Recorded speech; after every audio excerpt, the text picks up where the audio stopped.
आयुर्वेद को लेके कई लोगों का ये मानना है कि बड़ा आउटडेटेड सा सिस्टम है, बड़ा धीरे धीरे काम होता है। होम्योपैथिक गोली जो लोग मीठी होती है लोग स्वाद में खा लेते हैं, एलोपैथी वाली झटपट ठीक कर देती है। आयुर्वेद बड़ा टाइम टेकिंग प्रोसेस है, इसलिए लोग दूर भाग रहे हैं। ऐसा नहीं है, मैं आपको बताता हूँ, आयुर्वेद में बहुत अच्छी अच्छी औषधियाँ होती हैं। एक आयुर्वेद का जो वैद्य होता है वो पेशेंट को बता देता है कि भाई आपको ये दवा 6 महीने तक खानी पड़ेगी। ऐसी जो एलोपैथी का होता है वो उसको बताता ही नहीं, वो 10-12 साल खाता रहता है। तो क्या वो फास्ट है कि स्लो है?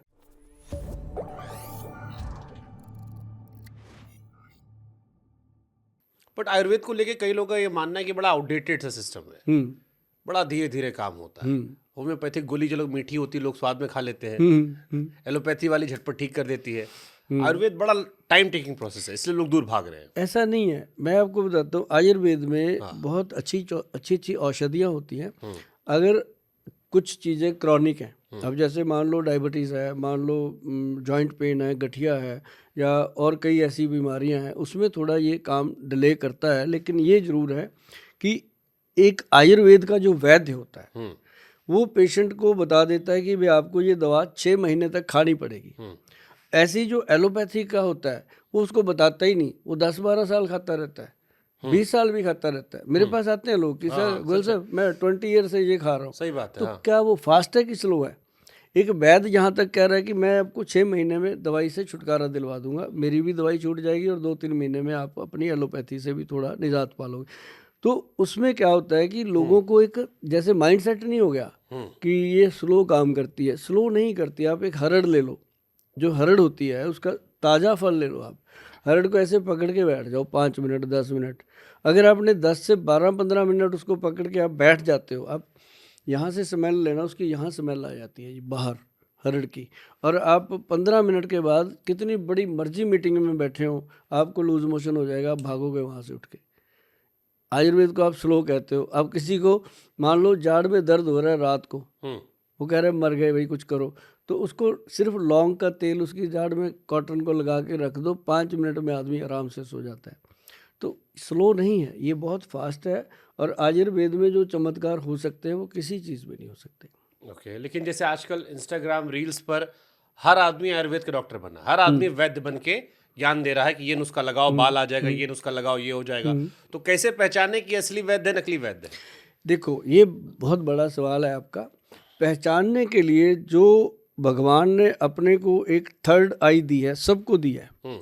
आप जो भी आप रील देख रहे हो, वीडियो देख रहे हो, मुझे भी देख रहे हो, मैं हमेशा कहता हूँ कि जब मैं बात कर रहा हूँ कैमरे की तरफ देख के, तो मैं 140 करोड़ के करीब लोगों की आंख में आंख डाल के बात करता हूँ। आपको अगर मेरी आंख पहचानने में गलती हो गई ना, तो ये आपकी गलती है, किसी और की नहीं है। भगवान ने सबको इतनी सोच दे रखी है। आंख पहचानने में गलती मतलब जो बात आप कर रहे हैं उस बात के अंदर कितनी सच्चाई है, वो सामने वाले को फट पता चलती है कि ये कितनी सच्चाई है, क्या हो सकता है। लेकिन एक चीज़ बड़ी है मिश्रा जी, जो आपने सवाल किया है कि लोगों को कैसे पता चले कि ये वैद्य, और ये बहुत ज़रूरी है कि आजकल जो लोग ऑनलाइन कर रहे हैं कि हमें ये दवा भेज दो या मंगा लो या ऑर्डर कर दो, बेहतर होता है कि वैद्य को हमेशा मिलो, मिल कर के उसको नब्ज़ दिखाओ। और नब्ज़ देखने का एक मेथड होता है, उसको मजाक में नहीं लेना चाहिए। वो हमेशा मॉर्निंग टाइम खाली पेट होती है नब्ज़ की असली जो एनालाइज होता है। और ग्रंथ जो कहते हैं वैद्य भी उस समय खाली पेट होना चाहिए और पेशेंट भी खाली पेट होना चाहिए, फिर वो चीज़ें बता जाता है जो चीज़ें शायद उसको याद भी नहीं होती। अब जैसे नाड़ी पकड़ के जो बीमारी बताते थे, रोगी का रोग, कौन कौन से रोग तुमको, ऐसे वाले वैद्य बहुत कम हो गए। बहुत कम है। और ये कम क्यों हो गए? ये क्योंकि इस पे तो सब पता लग जाता था कि ये बीमारी फलाना फलाना। वो जो हमारा यूथ है ना जी, अब उसका इंटरेस्ट उन वैद्यों की तरफ कम हो गया, क्योंकि वैद्य जो थे वो धोती पहन के नीचे ज़मीन पे बैठते थे सब। अब मॉडर्न थोड़ा हो गया, तो अब वैद्य भी कोट पैंट में आ गए हैं, टाई लगा दी उन्होंने भी कि भाई कुछ तो करना पड़ेगा अगर चेंज करना है तो। दवाइयों की शीशियों को भी उन्होंने प्रॉपर लुक दे दिया। पहले तो दवाई भी ऐसे होती थी, गोलियां बनाई पुड़िया बनाई ऐसे हाँ, दे वो दी। कुछ पुराने ब्रांड्स को हमने देखा भी आजकल बड़ा रिक्रिएट किया गया है, रिक्रिएट और ऐड भी विराट कोहली से करवाया। तो जैसा देश वैसा भेष करना भी पड़ा। तो मैं कहता हूँ बहुत अच्छी बात है जो कर रहे हैं, बहुत अच्छी बात है। लेकिन ये चीज़ें लोग अगर घर पे बनाएं, जैसे मेरा काम है, मैं लोगों को इतना अवेयर करता हूँ कि जो भी चीज़ आप घर पे बना सकते हो वो बनाइए। और सेहत को संभालने के लिए सर बहुत सारी चीज़ें हैं, अगर अपने घर में बना ली जाएं, उनको टाइम टू टाइम यूज़ किया जाए तो कमाल के। आऊँगा। तो क्या आयुर्वेद जो है वो केवल शाकाहारी आहार से ही जुड़ा हुआ है? ऐसा नहीं है, दोनों लोगों से जुड़ा हुआ है। जो मांसाहारी आहार है इसमें वो भी आता है, लोगों को बताया जाता है कि आप इतने कैलोरी ये ले सकते हो, इतने कैलोरी ये ले सकते हो, मटन ले सकते हो या चिकन ले सकते हो या फिश ले सकते हो, वो सारा बताया जाता है पेशेंट टू पेशेंट।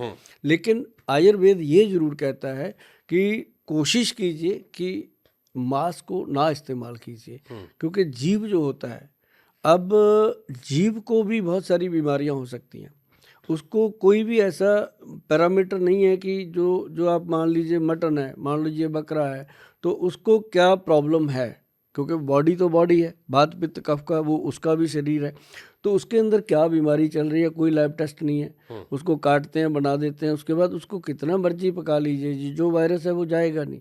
ऐसी जो चिकन है, मुर्गे हैं, उनको भी आप जब काट लेते हो तो उसके अंदर क्या रोग चल रहा था वो इंसान के अंदर जा रहे हैं, और उसकी भरपाई हम सब कर रहे हैं। आप डेली देखिए, किसी भी बड़े हॉस्पिटल में चले जाइए, किसी का पेट ऐसे निकला पड़ा है, किसी का कुछ हो रखा है, तो वो सारी चीज़ें लीवर को बर्दाश्त करनी पड़ती हैं। ज़्यादातर अगर शाकाहारी रह कर के लोग जिएँ और फल सब्जियां, दालें और सैलड वगैरह ये अच्छे तरीके से लिया जाए तो बहुत अच्छी गट हेल्थ रहती है। ठीक है, मैं एक दो क्वेश्चन आयुर्वेद पे जाऊंगा, फिर मैं स्पेसिफिक आऊंगा जी। आयुर्वेद में बीमारियां कैसे डिफाइन की जाती हैं? आयुर्वेद में बहुत ज़्यादा आजकल तो सिम्टोमेटिक भी काफ़ी चीज़ें ली जाती हैं, पेशेंट से डिस्कस करके उसके सिम्टम के आधार पे ट्रीटमेंट होते हैं। लेकिन ज़्यादातर जो हमारे वैद्य हैं वो हमारे पास, मैं आपको बताऊं कि पूरे देश में 5-6 वैद्य हैं जो नाड़ी वैद्य हैं। उसमें एक वैद्य हैं जो डॉक्टर अनिल कुमार जी हमारे साथ काम करते हैं, और 1994 से वो मेरे साथ हैं, और वो पल्स देख करके पेशेंट को सारी चीज़ बताते हैं और बहुत अच्छा उनका है। और लेकिन वो संत टाइप हैं, उनका ये है कि वो गुरुद्वारा साहब में ही बैठते हैं, वहीं देखते हैं मरीजों को, कोई पैसा नहीं, कोई फीस नहीं लेते। तो वो लेकिन उसका डायग्नोज ऐसा करते हैं कि वो फिर कहीं भी लैब में चला जाए उससे बेहतर डायग्नोज उसको नहीं मिल सकता, वो इतना बता देते हैं। तो नाड़ी वैद्य भी देखते हैं। बाकी जो आजकल जो जनरेशन है, जैसे कई लोग कहते हैं जी हम सोने की भस्म डाल देंगे, हम ये डाल देंगे, वो एक मतलब उसमें क्या होता है कि वो नॉन साइंटिफिक ट्रीटमेंट होते हैं। उसमें जा कर के कई लोगों को अच्छा लगता है, कईयों को नुकसान भी होते हैं। ठीक है, आयुर्वेद के बारे में सबसे बड़ा मिथ क्या है?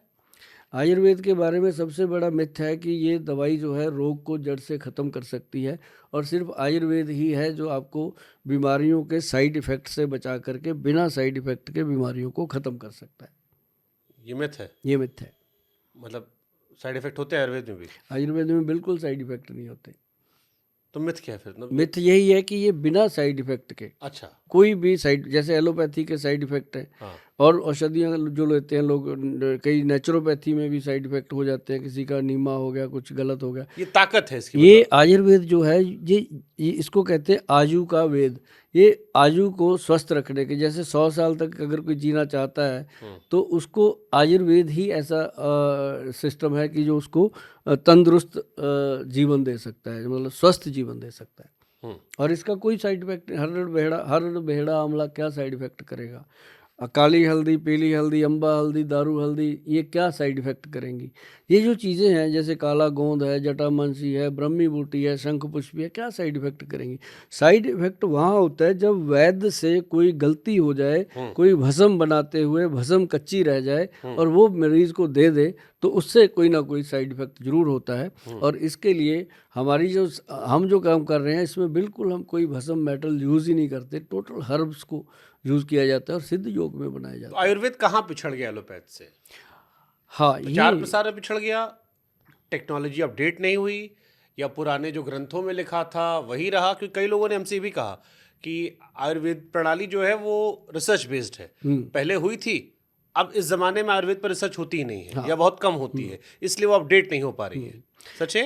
ये बिल्कुल सच है। लेकिन अब हमारे देश के जो प्रधानमंत्री हैं, मोदी जी, उन्होंने आयुर्वेद को बहुत बड़ा सपोर्ट दिया है, आयुष डिपार्टमेंट दिया है। अब उसकी हर चीज़ की सर्च हो रही है। एक तो होती है रिसर्च की, त्रिफला बनाया, महर्षि जी ने लिखा, हमने उसको दोबारा से रिसर्च किया कि ये करता भी है कि नहीं। एक तो ये हो गई। एक होती है सर्च की, ये जड़ी बूटी है, ये क्या करेगी, उसके ऊपर सर्च चल रही हैं। अब ये चीज़ें जो हो रही हैं, इनसे लोगों को आने वाले समय में बहुत जल्द, आप एक चीज़ देखिएगा मिश्रा जी, कि आयुर्वेद में आजकल इतने लोग इन्वॉल्व हो रहे हैं, बड़ी बड़ी जो कंपनियां हैं, सोसाइटीज़ हैं, और वो लोगों को अवेयर करने में भी, और आयुर्वेद के बड़े बड़े हॉस्पिटल खुल रहे हैं, पंचकर्मा खुल रहे हैं। तो इसका यही रीज़न है कि लोगों का जो रुझान है। अब देखो मेरा जो काम था जी, मैंने अपने पंजाब के यूथ को, हरियाणा के यूथ को, नॉर्थ इंडिया का जो यूथ है, मैंने उसको जोड़ने की कोशिश करी। और मैं इसमें 35% से ज़्यादा सक्सेस हुआ कि नौजवान बच्चे जो हैं वो आज जानते हैं पंजाब के कि अश्वगंधा क्या है, गोक्षुरा क्या है, शिलाजीत क्या है, हमें क्यों खानी चाहिए, क्यों नहीं खा, उनको ये चीज़ें पता चल चुकी हैं। बच्चे नाम लेते हैं इन चीज़ों का आकर के। और मैं तो कई बार हैरान होता हूँ कि बच्चों को बड़े बड़े नाम, चंद्र प्रभा भट्टी, अरुगय वर्धनी भट्टी, नाम याद हो गए उनको कि ये चीज़ें काम करती हैं।